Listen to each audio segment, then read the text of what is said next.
Tonight's Next Time Try This segment, I want to talk to you about the fork caps on your bike. On the left, we have a beautiful NOS cap. As you can see, it's in excellent condition. On the right, we've got a cap that's seen better days. Throughout time, with the wrong wrench, or maybe even an adjustable wrench, someone has really done some damage to this little fork cap. But if it's for a race bike, I want to show you a rather simple way that you can get it cleaned up and make it look a whole lot better. First thing we're going to do is take out that valve that someone has put in. So let's get a closer look at that, and then I'll move on and show you how to freshen up that cap. My vise happens to have a set of jaws on the bottom that are cut out on a little bit of an angle. It would be able to hold that fork cap on there a lot better than the regular jaws on the other end. I've also triple wrapped the threads on that fork cap with some duct tape just to give it some added protection.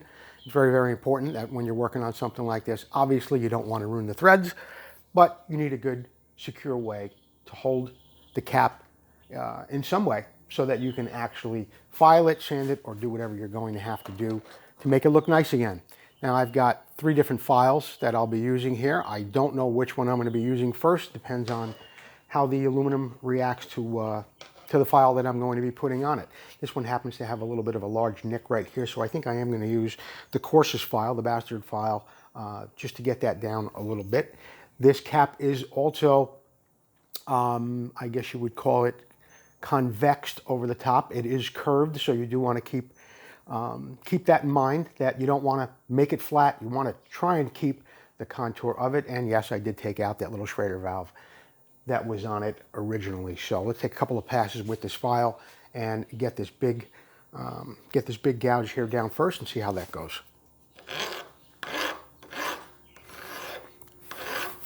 You want to take your time.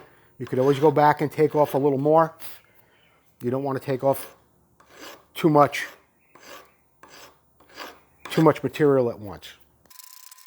Okay, we've got that big one down, and this one over here, yeah, looks like it's sticking up pretty high too, so I'm going to continue on with the coarser file on this one.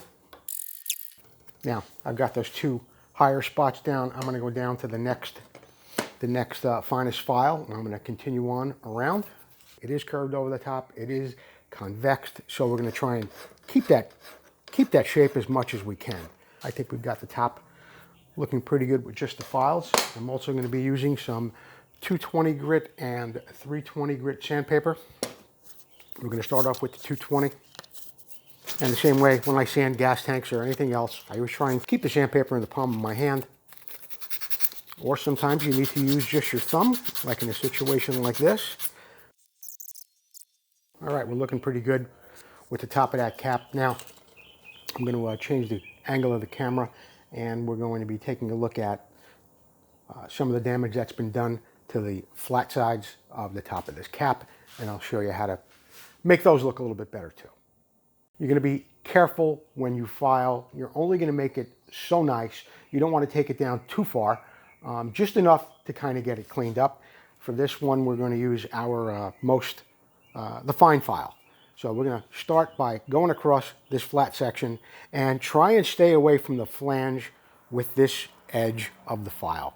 This edge of the file you don't want biting into that flange, otherwise you're going to cause more damage. So try and keep it away from there. Keep it flat as you can with the contour, with the edge of the nut.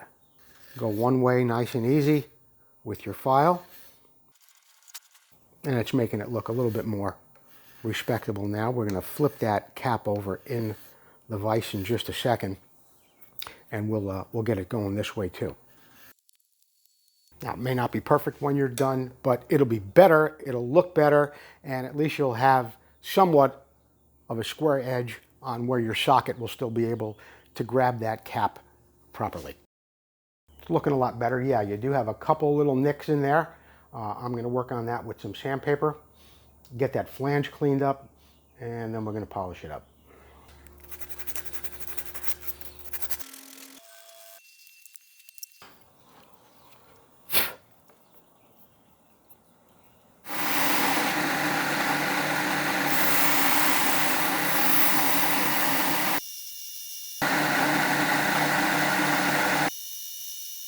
Well, there you have it. After a little polishing, it looks pretty good. Of course, the filing, the sanding, all of it helped to get it to where it's a whole lot better than what it was. And just for a little comparison, this is the one from the other side. And it is a 22 millimeter cap. And if you use the right socket to put it back on, well, there isn't much play in there at all. And I think you'd be hitting on the majority of all those high points of the top of that fork cap. So next time, try that.